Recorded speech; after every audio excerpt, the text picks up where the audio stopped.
Showing y'all some more historical flooding here in Saline County, Arkansas. This is the Saline River out by Riverside Grocery.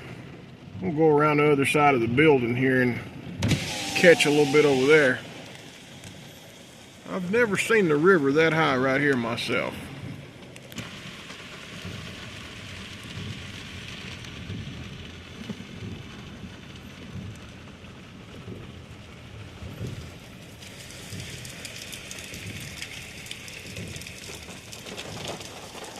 Now that is some historical flooding.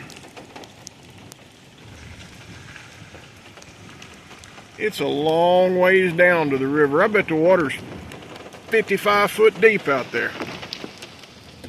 Video doesn't do this justice.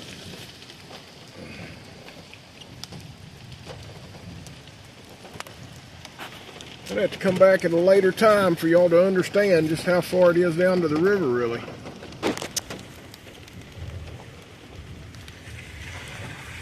But there's how close it is to the bridge here.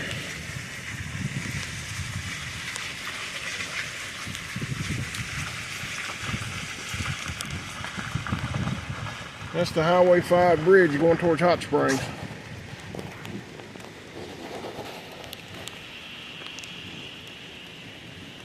Not a good day to go kayaking, folks.